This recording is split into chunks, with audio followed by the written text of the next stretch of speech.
خدا باپ، خدا بیٹے، خدا روح القدس کے نام میں آمین۔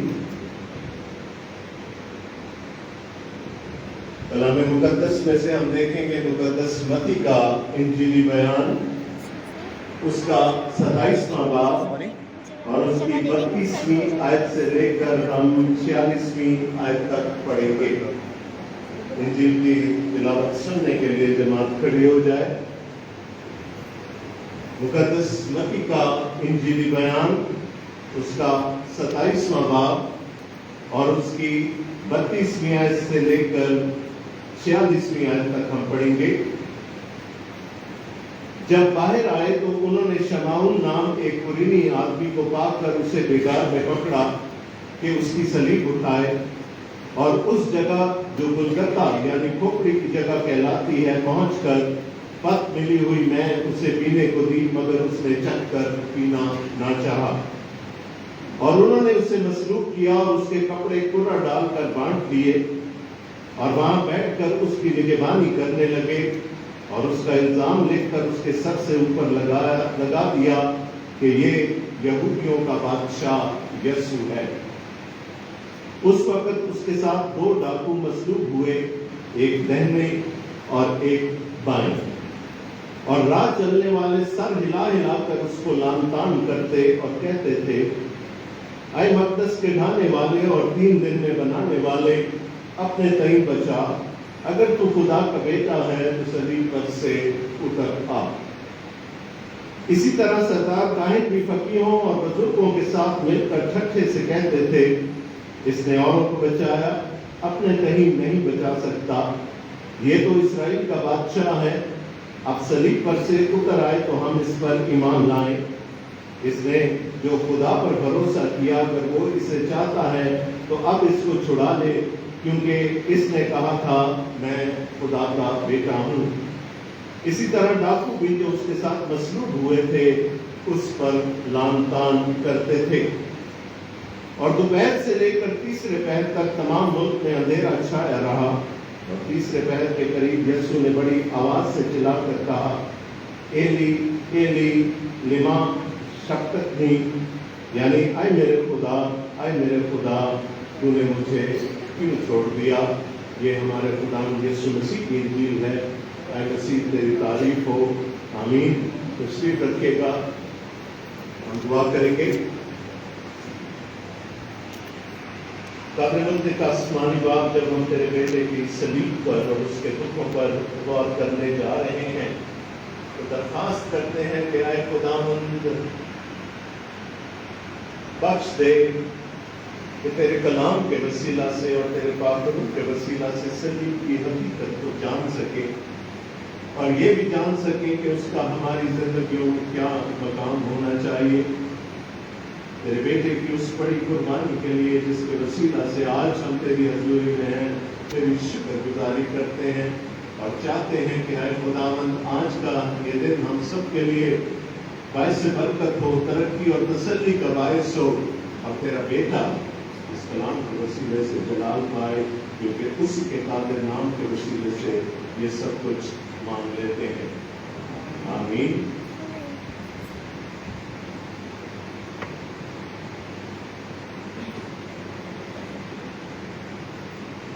میں اپنے خداوند کا نہایت شکر گزار ہوں کہ آج کی شام اس نہایت اہم عبادت میں آپ کے ساتھ شامل ہوں۔ قاضی صاحب کا، اپنے بھائی کرسٹوفر کا، آپ سب کا تہہ دل سے شکر گزار ہوں کہ آپ اتنی عزت دیتے ہیں، اتنا احترام دیتے ہیں، اتنی محبت کرتے ہیں۔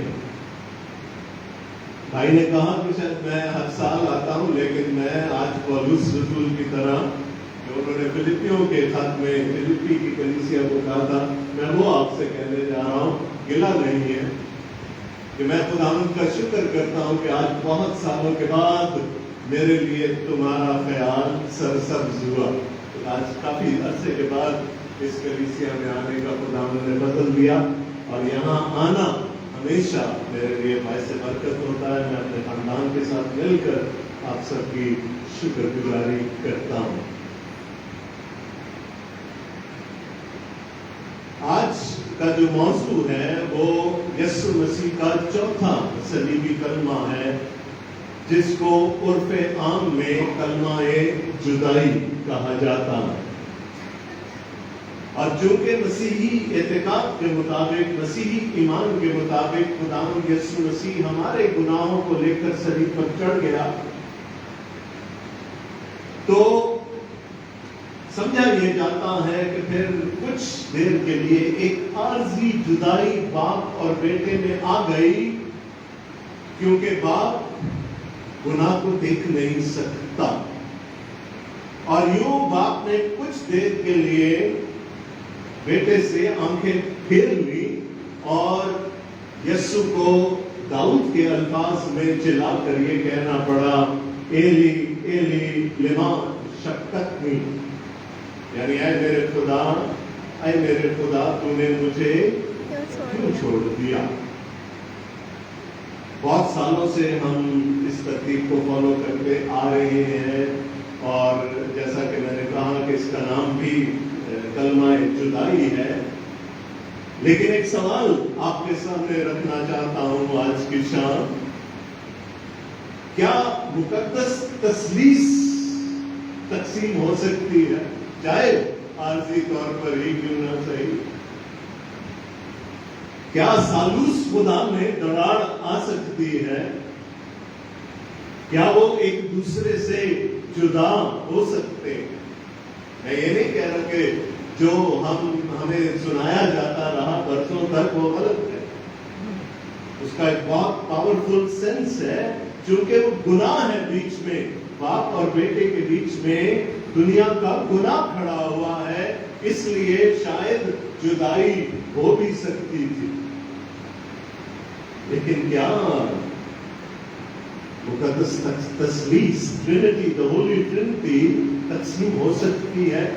اور پھر خداوند یسوع مسیح نے خود کہا، مقدس یوحنا کا انجیلی بیان ہے، اس کا 16واں باب اور اس کی 32ویں آیت دیکھیں میرے ساتھ۔ مقدس یوحنا کا انجیلی بیان، اس کا 16واں باب اور اس کی 32ویں آیت۔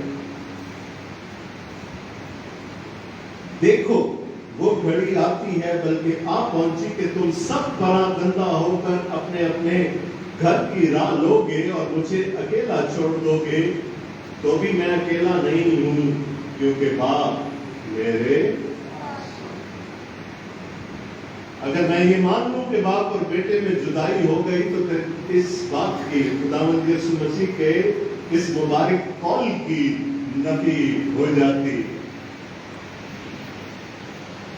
تو پھر سوچنے کا مقام یہ ہے کہ خداوند یسوع مسیح نے چلا کر کیوں کہا کہ آئے میرے باپ، آئے میرے خدا، تو نے مجھے کیوں چھوڑ دیا؟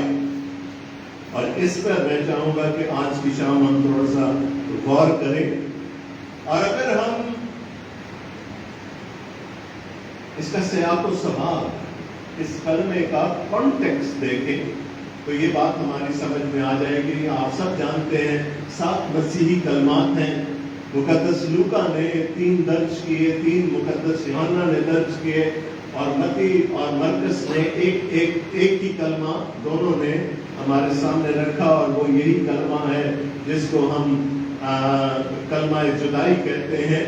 بعض مفسرین تو یہاں تک کہتے ہیں، انگریزی میں اس کو the cry of dereliction کہا جاتا ہے، اور بعض مفسرین یہ کہتے ہیں کہ یہ کنٹینویشن ہے گتسمنی باغ کی، جہاں پر خداوند یسوع مسیح نے نہایت قرب کی حالت میں کہا تھا، اے میرے باپ اگر ہو سکے تو یہ پیالہ مجھ پہ سے ٹل جائے۔ وہ اذیت، وہ قرب، اور وہ خداوند یسوع مسیح کے کا پسینہ خون کی بوندوں کی صورت میں گرنا، وہ کیری آن ہو رہا ہے خداوند یسوع مسیح کی صلیب پر، اور یہ کرائے آف ڈیریلیکشن، یہ ایک نہایت ہی اندوناک قسم کی ایک پکار ہے جو خداوند یسوع مسیح کے منہ سے نکلتی ہے صلیب پر۔ تھوڑا سا اس کا سیاق و سباق دیکھ لیتے ہیں، اسی لیے میں نے یہ پورا حوالہ آپ کے سامنے پڑھا تاکہ ہم کانٹیکسٹ ویسٹ میں رہتے ہوئے اس کی تشریح کر سکیں. تو سب کچھ ہو گیا. یسوع مسیح کو گلگتہ کے مقام پر پہنچایا گیا. شمعون قرینی کو بیگار میں پکڑ لیا گیا کہ وہ خداوند یسوع مسیح کی صلیب اٹھائے، اور پھر ان کو وہاں دو اور باغیوں کے درمیان ان کو مصلوب کر دیا گیا. ہم یہاں پر ڈاکو کا لفظ دیکھتے ہیں، لیکن صلیب کی سزا صرف سلطنت روم کے غداروں کو، باغیوں کو دی جاتی تھی. تو یہ لوگ چونکہ گوریلا لائف گزارتے تھے بیابانوں میں، لوگوں کو لوٹتے کسوٹتے بھی تھے، اس لیے ان کو ڈاکو کہا گیا. تو دو ڈاکوؤں کے درمیان خداوند یسوع مسیح کو مصلوب کر دیا گیا. اب ہو کیا رہا ہے؟ صلیب دی جاتی تھی ہمیشہ کسی پرومیننٹ جگہ پر، کسی ایسے مقام پر جہاں سب لوگ دیکھ سکے، اور اس وجہ سے کہ پھر یہ نشان عبرت ہو کہ کوئی اور قیصر روم یا سلطنت روم کے خلاف بغاوت کرنے کی نہ سوچ سکے. یسوع مسیح کو گلگتہ کی اس پہاڑی پر جو باقی جگہ سے تھوڑی سی اونچی تھی، وہاں پر مصلوب کیا گیا، اور یہ بالکل راہ کے کنارے تھا تاکہ آتے جاتے ہوئے لوگ بھی ان کو دیکھ سکیں، صلیب پر ٹنگا ہوا دیکھ سکیں. اب آئیے تھوڑی دیر کے لیے ان لوگوں کا رد عمل دیکھ لیتے ہیں، ان کا ریئیکشن دیکھ لیتے ہیں یسوع مسیح کو صلیب پر لٹکا ہوا دیکھ کر. ایک چھوٹا سا سوال کرنے کو دل چاہ رہا ہے، وہ استادی میرے اندر سے نکل بھی نہیں ہے. کیوں باپ نے چنا کہ اس کا بیٹا صلیب پر ہی جائے؟ کوئی اور موت کسی اور وسیلے سے بھی تو آ سکتی تھی، پھانسی بھی ہو سکتی ہے، سنسار بھی کیا جا سکتا ہے. کیوں صلیب؟ کیوں؟ کوئی بھی جواب دینا چاہے؟ جی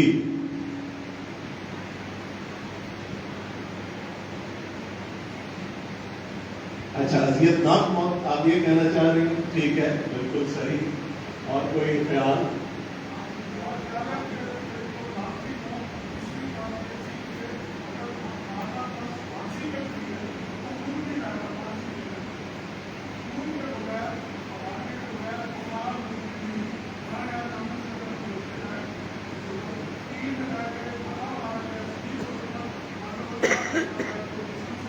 لیکن سنسار کرنے میں تو کون نکلتا تھا؟ جی سب دیکھ سکیں. ٹھیک ہے، دیکھیں اگر پھانسی دی جاتی خداوند یسوع مسیح کو تو ان کے تن سے کپڑے نہیں اتارے جاتے. اگر سنسار کیا جاتا تب بھی ان کے تن سے کوئی کپڑا نہیں اتارا جاتا. کوئی بھی اور سزا دی جاتی کپڑوں سمیت دی جاتی. صلیب کی واحد سزا تھی جس میں صلیب دیے ہوئے شخص کے پورے کپڑے اتار لیے جاتے تھے.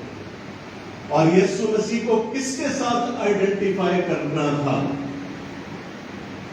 اس ننگے آدم اور اس ننگی ہوا کے ساتھ جو گناہ کے وسیلہ سے خدا کی نظروں میں برہنہ ہو چکے تھے. اور پھر میرے ساتھ اور آپ کے ساتھ کہ ہم بھی اپنے اپنے گناہ کی وجہ سے خدا کی نظروں میں برہنہ ہیں. تو یسوع مسیح پھر گناہ گاروں کے ساتھ آئیڈینٹیفائی نہ کر سکتے اگر ان کے تن سے کپڑے نہ اتارے جاتے اور ان کو صلیب کی سزا نہیں دی جاتی. خیر یہ ایک ضمنی بات تھی، ذہن میں آ گئی، اس لیے آپ کے سامنے میں نے رکھ دی. اب دیکھیں کہ لوگوں کا ریئیکشن کیا ہے خداوند یسوع مسیح کی مصلوبیت کی طرف 39ویں آیت سے. اور راہ چلنے والے سر ہلا ہلا کر اس کو لعن طعن کرتے اور کہتے تھے، اے مقدس کے ڈھانے والے اور 3 دن میں بنانے والے، اپنے تئیں بچا، اگر تو خدا کا بیٹا ہے تو صلیب پر سے اتر۔ کچھ ابواب پیچھے چلے جائیں، چوتھے باب میں چلے جائیں تو وہاں پر ابلیس نے یہ زبان استعمال کی تھی، اگر تو خدا کا بیٹا ہے تو حکم دے کہ یہ پتھر روٹیاں۔ یہ ابلیس کی زبان ہے، چیلنج کر رہا ہے اس کے مسیح ہونے کو۔ اور یہاں پر وہ جو راہ چلنے والے ہیں، وہ جنرل پبلک جو وہاں سے گزر رہی ہے، اتنا تو وہ خداوند یسوع مسیح کے بارے میں جان چکے ہیں کہ یہ مسیح ہے، یہ اپنے آپ کو مسیح مانتا ہے، بیان کرتا ہے۔ تو تانا کیا دیا جا رہا ہے؟ اگر تو خدا کا بیٹا ہے تو اپنے آپ کو نیچے اتار۔ چیلنج کیا ہو رہی ہے بات؟ کیا کہنا چاہ رہے ہیں دوسرے الفاظ میں؟ تو مسیح نہیں، you are not the Christ. اگر ہوتا تو اب تو صلیب پر چڑھتا نہ، اور چڑھ گیا تو پھر اتر آتا۔ تو کیا چیلنج ہو رہا ہے؟ اس بات کو ذرا ذہن میں رکھیے گا۔ استغاثہ کیا ہے؟ You are not the Christ, تو مسیح نہیں ہو سکتا۔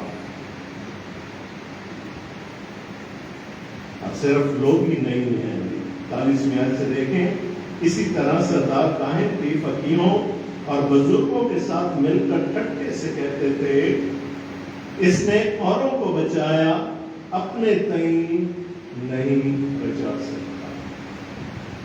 یہ تو اسرائیل کا بادشاہ ہے، اب صلیب پر سے اتر آئے تو ہم اس پر جنرل پبلک اب کون میدان میں آ گیا؟ جوئش ریلیجیس اسٹیبلشمنٹ اب وہ تانے دے رہے ہیں کہ تو مسیح نہیں ہو سکتا، اگر ہوتا تو تو اپنے آپ کو نیچے اتار لیتا۔ اس نے خدا پر بھروسہ کیا ہے، اگر وہ اسے چاہتا ہے تو اب اس کو چھڑا لے، کیونکہ اس نے کہا تھا کہ میں خدا کا بیٹا ہوں۔ یہ خدا کا بیٹا نہیں ہو سکتا۔ تو فرد جرم کیا ہے؟ استغاثہ کیا ہے؟ یہ مسیح نہیں۔ اسی طرح ڈاکو بھی جو اس کے ساتھ مصلوب ہوئے تھے اس پر لان تان بھی کرتے تھے۔ تو انفیکٹ everybody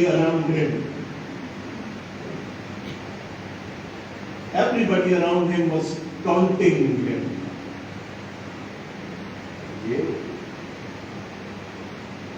یہ مسیح اپنے آپ کو نہیں بچا سکتا، ہمیں کیا بچائے گا؟ تو اس بات کو تھوڑی دیر کے لیے ذہن میں رکھیے، اس کی طرف میں دوبارہ آؤں گا، کیونکہ خداوند یسوع مسیح نے صفائی پیش کرنی ہے۔ خداوند یسوع مسیح نے بتانا ہے کہ ہاں میں صلیب پر لٹکا ہوں، لیکن ابھی بھی میں ہی مسیح، کیونکہ استغاثہ کیا ہے؟ تو مسیح نہیں ہو سکتا۔ اب آگے لکھا ہے 45ویں آیت میں، اور دوپہر سے لے کر تیسرے پہر تک تمام ملک میں اندھیرا چھایا۔ جنرلی اسپیکنگ ہم اندھیرے کو بدی کی علامت کے طور پر پرسیو کرتے ہیں۔ ہم کہتے ہیں جہاں اندھیرا ہے وہاں گناہ ہے، جہاں اندھیرا ہے وہاں بدی ہے، جہاں اندھیرا ہے وہاں ابلیس ہے۔ اور اس میں کوئی مذائقہ نہیں ہے ایسا سمجھنے میں۔ اندھیرا بائبل مقدس کے مطابق بدی کی علامت ہے، لیکن اندھیرا ایک اور چیز کی بھی علامت ہے، اور وہ ہے خدا کی حضوری۔ شاید کچھ لوگوں کے لیے یہ بات تھوڑی سی چونکا دینے والی تھی۔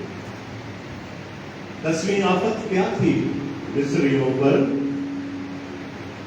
کہ پیروٹے مارے جانے تھے، خدا نے اتر کر مصر کی عدالت کرنی تھی. اس سے پہلے کیا ہوا؟ 3 دن تک پورے ملک میں اندھیرا. تو جب جب خدا عدالت کرنے کے لیے اترتا ہے وہ اندھیرے میں اترتا ہے. کچھ لوگ بڑی حیرانی سے میری طرف دیکھ رہے ہیں. یوئیل نبی کا صحیفہ دیکھیے گا میرے ساتھ.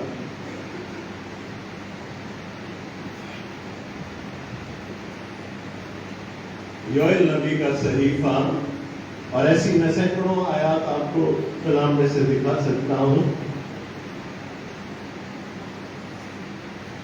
یوئیل نبی کا صحیفہ, اس کا 2 باب 29ویں آیت 30ویں آیت سے, اور میں زمین و آسمان میں عجائب ظاہر کروں گا, یعنی خون اور آگ اور دھوئیں کے سکون, اس سے بیشتر کہ خداوند کا خوفناک روز عظیم آئے, آفتاب تاریک اور مہتاب خون ہو جائے گا. جب خدا فائنل عدالت کرنے کے لیے اترے گا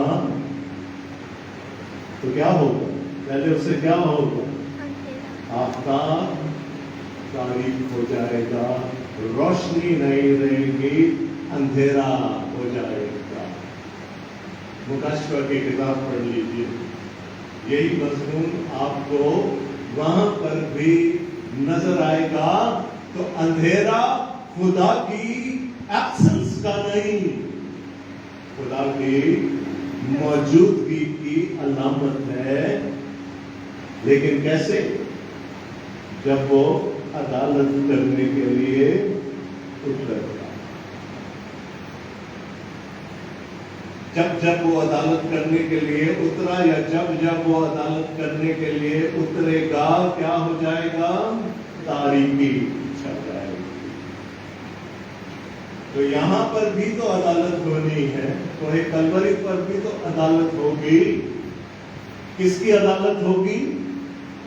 خداوند یسوع مسیح کی نہیں. کس کی ہوگی؟ اس گناہ کی جو وہ لاد کر اپنے آپ جس کو لاد کر وہ خود صلیب پر چڑھ گیا. کیونکہ اگر عدالت نہیں ہوتی تو پھر میں آج کیسے کہہ سکتا کہ میرے گناہ معاف کر دیے گئے؟ کیا عدالت کے بغیر یہ ممکن ہے؟ تو باپ اترا, کلوری پر اترا, کس کام کے لیے اترا؟ عدالت کرنے کے لیے, تاکہ وہ اس گناہ کی عدالت کر سکے جو یسوع مسیح نے اپنے اوپر لادا ہوا. کیونکہ اگر اس دن عدالت نہ ہوتی تو پھر گناہ گار کیسے معاف ہو سکتے؟ بغیر عدالت کے آپ کہہ سکتے ہیں, بغیر کورٹ کے آرڈر کے آپ کہہ سکتے ہیں میں بری ہو گیا. جب تک ججمنٹ نہیں ہوگی آپ بری نہیں ہو سکتے. عدالت نے فیصلہ دے دیا تو باپ کہاں ہے؟ Where is the father at that moment? وہ کوہ کلوری پر موجود ہے, اپنے بیٹے کے پاس موجود ہے, لیکن کسی اور صورت میں ہی is there as a judge, اور وہ دنیا کے گناہ کی عدالت کرنے کے لیے اترا. تو خدا وہاں پر موجود ہے. God is present on the Calvary. کیوں؟ یسوع نے کیا کہا تھا؟ تم سب پراگندہ ہو جاؤ گے, میرا باپ مجھے نہیں. ہاں, شاید اس نے باپ کو پہلی دفعہ عادل کے روپ میں دیکھا, عدالت کرنے والے کے روپ میں دیکھا. God the Father was present at the Calvary at that very moment. اور تیسرے پہر کے قریب یسوع نے بڑی آواز سے چلا کر کہا, ایلی ایلی لما شبقتنی، یعنی اے میرے خدا تو نے مجھے کیوں چھوڑ دیا۔ تھوڑی سی حیرانی کی بات یہ ہے، یہودیوں کے لیے لکھا مقدس متی نے اپنا انجیلی بیان، لیکن یہاں پر آرامی کا استعمال کر رہے ہیں جو اس وقت کی عام فہم زبان تھی۔ ایلی ایلی لما شبقتنی۔ ایک اور بات جو یہاں پر ہمارے سامنے آتی ہے کہ یسوع مسیح کی موت کروسیفکشن کی وجہ سے نہیں ہوئی، تصلیب کی وجہ سے نہیں ہوئی۔ کیا اس کا یہ مطلب ہے کہ یسوع مسیح صلیب پر نہیں چڑھائے گئے؟ بالکل چڑھائے گئے۔ کیا اس کا یہ مطلب ہے کہ انہوں نے صلیب پر وقت نہیں گزارا؟ بالکل گزارا، لیکن موت صلیب میں یہ ضرورت نہیں۔ صلیب پر موت کیسے ہوتی تھی؟ میڈیکل کے لوگ یہاں پر بیٹھے ہوئے، صلیب پر موت ایسفکسیا کی وجہ سے ہوتی تھی، سانس گھٹ جانے کی وجہ سے ہوتی تھی، کیونکہ جب آپ اپنے بازوؤں کے زور سے لٹکے ہوئے ہیں تو آپ آہستہ آہستہ نیچے سلائڈ کرتے تھے۔ جب آپ نیچے سلائڈ کرتے ہیں تو آپ کے لنگز کی کیپیسٹی کم ہو جاتی ہے، پھیپھڑوں کی کیپیسٹی کم ہو جاتی ہے، آپ صحیح سے سانس نہیں لے سکتے۔ تو جب تک تو تھوڑی طاقت ہوتی تھی، زور ہوتا تھا، وہ اپنے بازوؤں کے زور پر، اور نیچے وہ جو چھوٹا سا پائیدان ہوتا تھا پاؤں کے نیچے، اس پر تھوڑا سا زور لگا کر وہ اپنے آپ کو اوپر لاتے تھے، سانس کھینچتے تھے گہری، 2 4 5 6 7 8 سانسیں لی، اور پھر وہ آہستہ آہستہ سلائڈ کرنا شروع ہو جاتے تھے۔ آہستہ آہستہ لنگس کی کیپیسٹی ختم ہونے لگتی۔ اب مجھے یہ بتائیے کہ کوئی ایسا شخص جو صلیب پر لٹکا ہوا ہے اور تقریباً اب 6 گھنٹے ہونے والے ہیں لٹکے ہوئے، کیا اس کے حلق میں سے آواز نکلے گی؟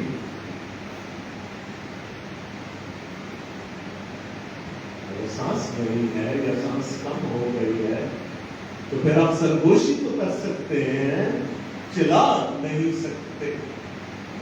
یہ خالص میڈیکل لوگ کا ہے، آپ چلا نہیں سکتے۔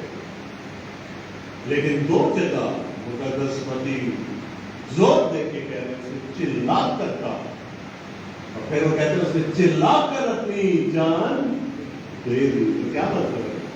He didn't die of asphyxia۔ سانس گھٹنے کی وجہ سے یا سانس کم ہونے کی وجہ سے خداوند یسوع مسیح کی موت نہیں ہوئی۔ کیوں ہوئی؟ کیسے ہوئی؟ انہوں نے کہا تھا مجھے اپنی جان دینے کا بھی اختیار ہے اور اسے واپس دینے کا بھی اپنی مرضی سے، باپ کی مرضی سے انہوں نے صلیب پر اپنی جان دی، ورنہ صلیب میں کیا ضرورت تھی کہ وہ یسوع مسیح کی جان لے سکے۔ It was all volunteer، یہ رضاکارانہ طور پر تھا کہ اس نے جانتے بوجھتے ہوئے اپنی جان دے دی۔ ایک جس کا سانس گھٹ رہا ہو وہ چلا نہیں سکتا۔ یہاں پر یسوع کے بارے میں لکھا ہے 2 دفعہ اونچی آواز سے چلایا، ایک دفعہ یہ کہنے کے لیے اے میرے خدا تو نے مجھے کیوں چھوڑ دیا، اور ایک دفعہ چلا کر انہوں نے اپنی جان دے دی۔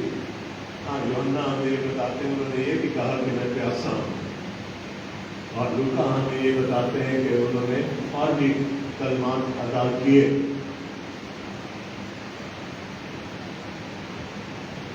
کیا کر رہے ہیں خداوند یسوع مسیح؟ دیکھیں، استغاثہ یاد ہے آپ کو؟ فرض جرم یاد ہے؟ یہ مسیح نہیں، جواب دینا ہے نا کہ میں ہی مسیح۔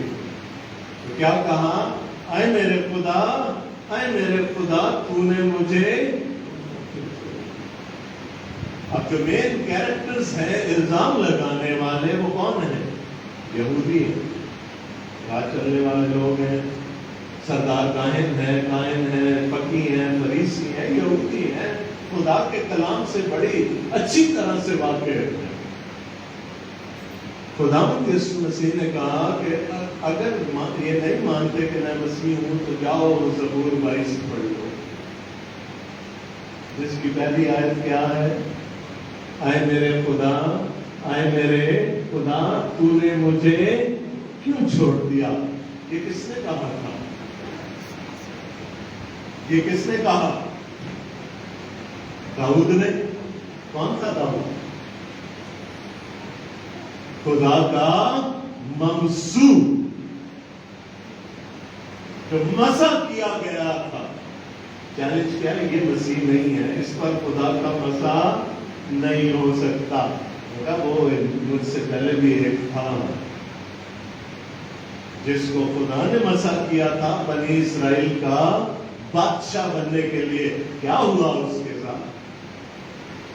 ساؤل اس کی جان کا دشمن ہو گیا۔ کہاں بھاگتا پھرا وہ؟ جنگلوں میں، بیابانوں میں۔ کم از کم 2 دفعہ اس نے موت کو اتنے قریب سے دیکھا۔ تبھی وہ 23 زبور میں کہتا ہے نا، خواہ موت کے سایہ کی وادی میں سے میرا گزر ہو، میں کسی بلا سے نہیں ڈروں گا، کیونکہ تو میرے۔ بھالا پھینکا ساؤل نے اس پر اپنا، بچ گیا۔ بھاگتا پھر رہا ہے، پناہ ڈھونڈتا پھر رہا ہے، کاہنوں کے کھانے والی روٹیاں تک خالی، بھوکا ہے۔ لیکن کیا ہے؟ خدا کا منصوب۔ اور یہاں تک عاجز آ گیا کہ ایک دن فریاد کر اٹھا خدا کی حضوری میں، رو پڑا، اے میرے خدا، اے میرے خدا، تو نے مجھے کیوں چھوڑ دیا؟ تو خداوند یسوع مسیح جواب کیا دے رہے ہیں اس کو مسیح نہ ماننے والوں کو، کہ کیا جب وہ جنگلوں میں پھر رہا تھا، بیابانوں میں پھر رہا تھا، غاروں میں پناہ لے رہا تھا، بھوکا تھا، پیاسا تھا، تو کیا وہ ممسوح نہیں رہا؟ کیا اس کا مسح چلا گیا؟ نہیں نا۔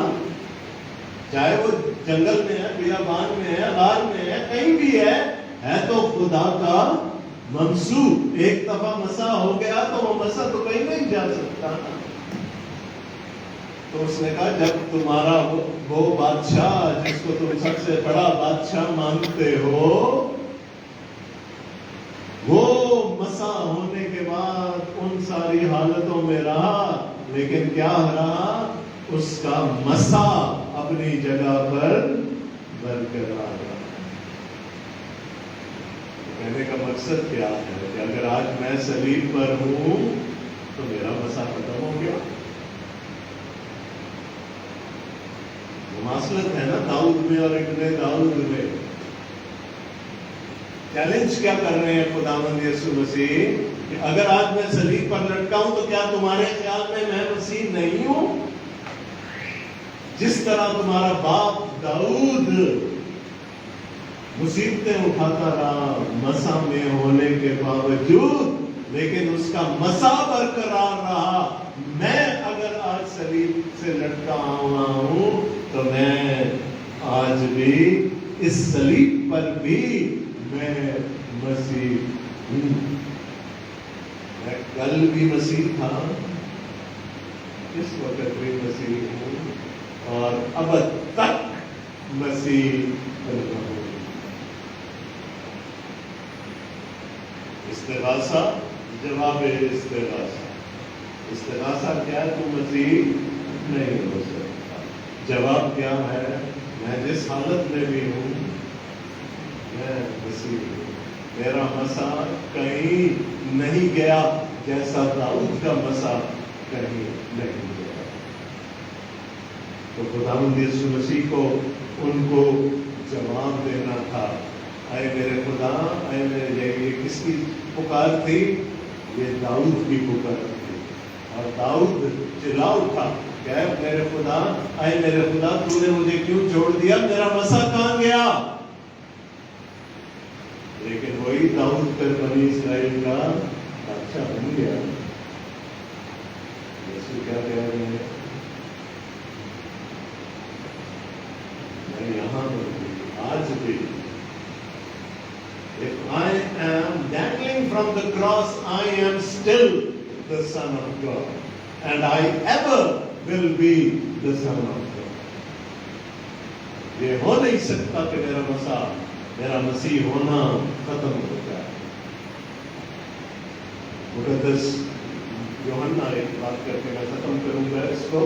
مقدس یوحنا کے انجیلی بیان میں نیقودیمس کے ساتھ خداوند یسوع مسیح کا ایک مکالمہ ہوا جسے ہم بڑی اچھی طرح سے واقف ہیں. خداوند یسوع مسیح نے اپنے بارے میں پرانے عہد کی ایک کوٹیشن دی نیقودیمس کو. جس طرح موسیٰ نے بیابان میں سانپ کو اونچے پر لٹکایا تھا, ضرور ہے کہ ابن آدم بھی اونچے پر.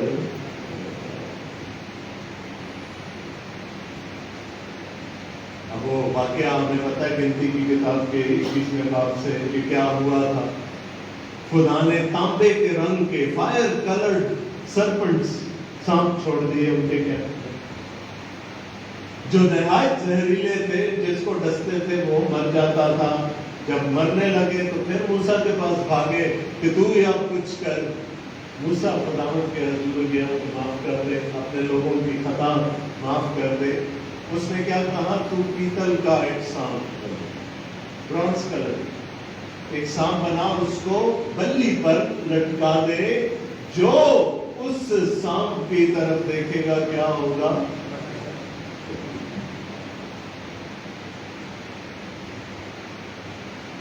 آپ فرض کریں کہ میں اور آپ سارے وہ بنی اسرائیل ہیں جو اس مقام پر موجود تھے, اور ہم میں سے کسی کو خدا نخواستہ وہ سانپ کاٹ گیا, اور بابا جی موسیٰ میرے کان میں آ کے کہتا ہے تو سامنے دیکھ, وہ پیتل کا سانپ لٹکا, اس کو دیکھ لے تو ٹھیک ہو جائے گا. تو پہلے تو میں اس کی طرف دیکھوں گا, بابا جی کو کوئی 17-18 تو نہیں ہو گئے. یہ علاج ہے, یہ علاج ہے سانپ کے کاٹے کا. دیکھنا, میں کسی کو کہوں جاؤ سانپ کٹا ہے تو 3 تلوار جا کے دیکھ لو, ٹھیک پڑ جاؤ گے. تو آپ میری دماغی صحت کے بارے میں کیا سوچے؟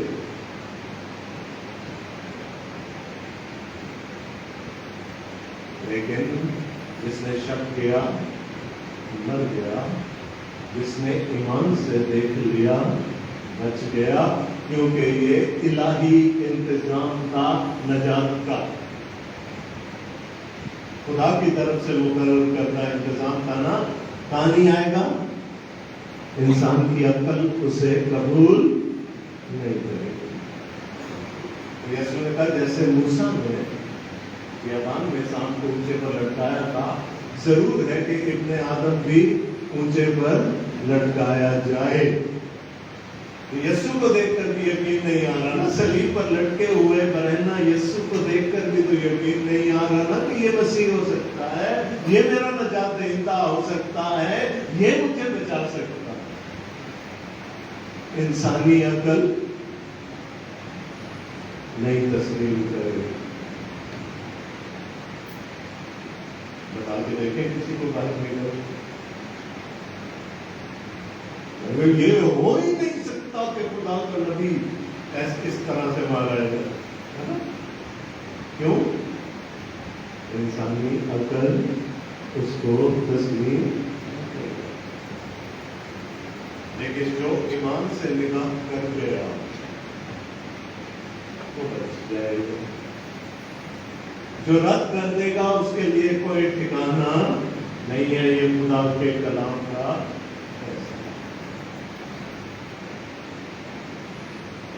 انسانی عقل تسلیم نہیں کرتی صلیب کو.